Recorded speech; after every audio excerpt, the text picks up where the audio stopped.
Member of Red Hot Chili Peppers, Flea, took to Twitter on Tuesday to issue a scathing critique, if you will, of a recent ESPN article by Henry Abbott that connected Kobe Bryant to the Lakers' downfall. Here is the tweet. He goes, "Henry Abbott, your ESPN Kobe article is absolute garbage and a blatant, irresponsible attack." Phil Jackson, Kobe's coach for more than a decade, retweeted that exact tweet and said, "Go get him, Flea." That's simple. Go get him, Flea. Stephen A., what is Phil Jackson trying to do or say with that tweet? Well, I think he's being supportive of Kobe Bryant because I think he understands that Kobe's going through a lot right now in the twilight of his career, considering all that Kobe has accomplished and all that Kobe has done, that he deserves better than that. He deserves better than people labeling him the 40th best player in the NBA. He deserves better than people anonymously saying he's done and he can't get it, he can't get the job done and all of this other stuff. And Phil Jackson understands that 5 of those 11 titles that he had came in large part due to the contribution that Kobe Bryant has made. I found it, however, somewhat comical that Phil felt the need to point that out and to address it in that manner. Please understand before I say what I need to say that I'm a lifelong New York Knicks fan. I love the fact that Phil Jackson is the president of basketball operations for the New York Knicks. This man's a brilliant basketball mind. As far as I'm concerned, he's the resident E.F. Hutton of the NBA. When he speaks, we all should listen. Nothing but profound respect for this man. But even though I'm not one who talks to Phil per se, other than ask a question, and because it's not like he's gonna sit down one-on-one with me.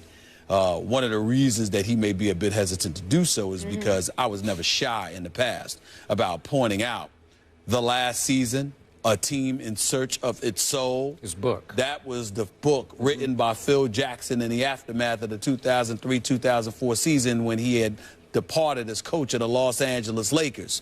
And I was on the record saying that I had a problem with the fact that this coach, who was known for, keeping copious notes and having his diaries and, saying what he needed to, what he wanted to say in the form of a book, I thought that it was a violation of trust that he had written this book and had talked about Kobe Bryant in the way that he talked about Kobe Bryant.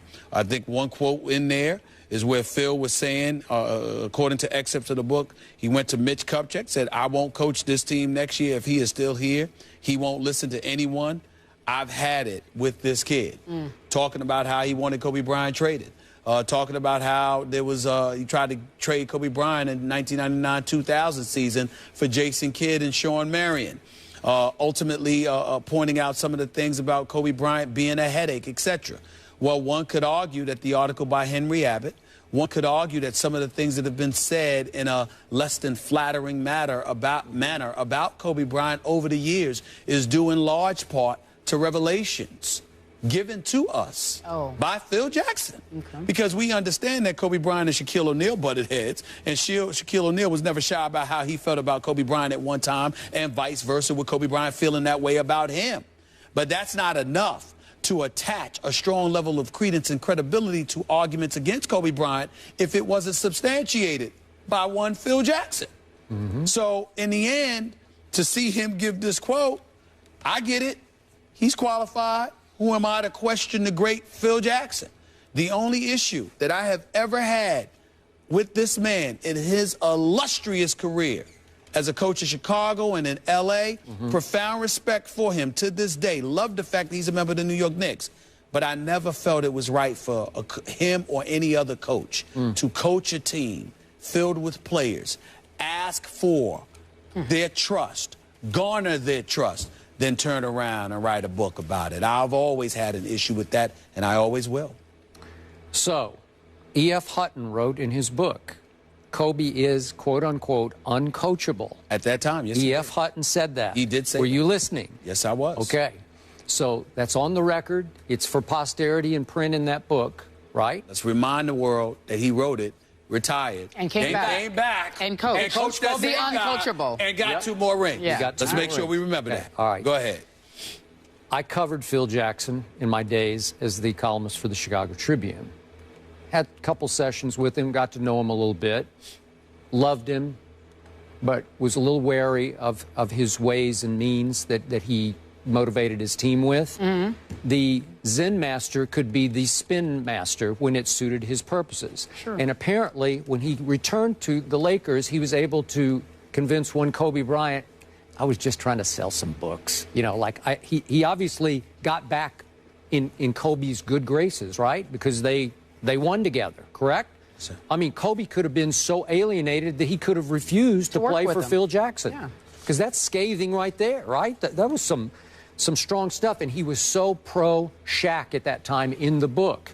He said that the coaching Shaq was an experience I will cherish forever. So clearly he sided with Shaq in these, can I call it a spat between Kobe and Shaq? Is that fair? It was an ongoing spat over, it's kind of childish to me, but it's like this town ain't big enough for the both of them, and one had to go, and Shaq went, and it was clear Phil did not support that decision, that he wanted Kobe gone, and he wanted to keep Shaq.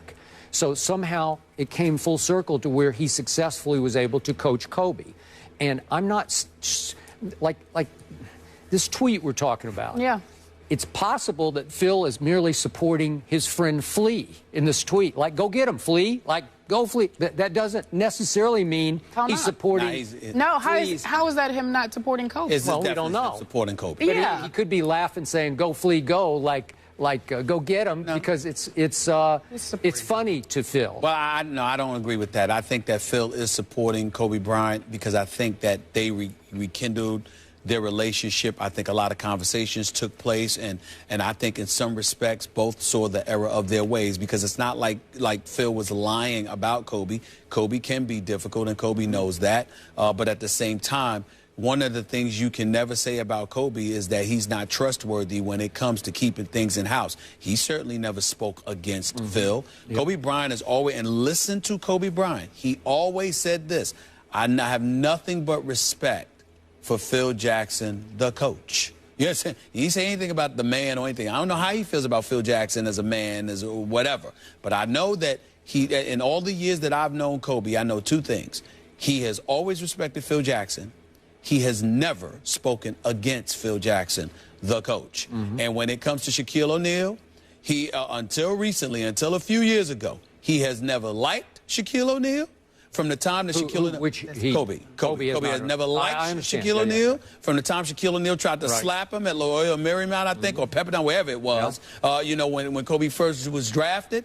And Kobe never, ever tried to disguise the fact that he didn't particularly like Shaquille O'Neal. So, I mean, if you're that honest about how you feel, then I'm going to take that to the bank when, you know, he was dismissive about some of the things. Okay. Phil, but Kobe wasn't really dismissive about what Phil had to say. He was really dismissive about the fact that you would reveal it in a book. Yeah. Okay, but are you still saying that you continue to hold that against Phil Jackson for sort of opening Pandora's box on Kobe? No. Well, see, you can use that language. To me, what is there not to respect about the great Phil Jackson? So the respect is there. But what Phil Jackson has to respect is that while we can all appreciate, praise, and recognize your greatness as a coach, and we assume that it's going to continue as an executive, that doesn't make you flawless either. Phil Jackson wrote a book. Telling secrets. Telling secrets. Yeah, in short. And to me, that is not something a coach, any coach, should ever do to a player, to any player, but especially a star player that helped win you 5 championships. I get it, but I don't think we can leap to the conclusion that no Phil book, no Henry Abbott story. Oh, okay. You know, like I don't think it set the table for Henry Abbott. I'm not implying that, but what I am saying is that what Henry Abbott did could essentially be surmised and as an extension of what Phil did. So for Phil to tweet, go get him, Flea, you see what I'm saying? As if go after Henry Abbott for doing what he did. Well, actually, Henry Abbott didn't do anything but his job. Henry Abbott's job is that of a journalist or, you know, an investigative story, you know, writing what he wrote. That's his job. Phil Jackson's job was to coach, not to write a book telling secrets about a player that won 5 championships. If anything, Henry Abbott's more in the right than Phil was. Okay, I'm with you on that. But then how in the world did Phil Jackson manage to return to the Lakers and win with Kobe Bryant? Because first of all, America's the land of second chances. Just because Phil did that doesn't make Phil a bad guy. It certainly doesn't dismiss or diminish his credentials as a great coach. Phil Jackson, to me, is a great ambassador for the game of basketball. I just disagree with that particular decision he made. But give credit and props to Kobe Bryant, because Kobe Bryant was able to shove all of that aside in order to capture championships. Yeah, put egos aside because I want to win. You're trying to win? At the end of the day. That's it. And there's nothing wrong with that. I think I think it's a lesson all of us can learn. Right. You can sit there. If somebody can help you achieve the ultimate goal, you know what? Partner up. Partner up. So do you believe you can work with the devil? I can work with the devil if it's about winning. Well, there you go. There we go. Yeah. I don't know if you spoke to Kobe about this, but do you believe that he wanted Phil to return again last year? Kobe Bryant was always open to Phil Jackson returning. Kobe Bryant is just not going to make that decision for Jim Buss and the Lakers organization.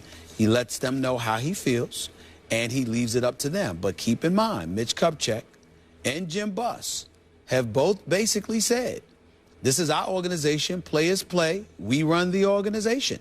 Mitch Kupchak has stated it, and Jim Buss has certainly acted like it. So as a result of it, if you're Kobe Bryant, like he said to me on many occasions, my time to leave this organization was back when I was a free agent and I was entertaining the Clippers and the Chicago Bulls. Yep. I'm not going anywhere. This is it for me. I'm a Laker for life after he signed that deal, and that is what it is. Okay. So he leaves it up to them. Well, I believe we're going to have Jeannie Buss on the show tomorrow. Yes. And I'm pretty sure Jeannie wanted Phil to return to coach a year ago. She said she felt betrayed.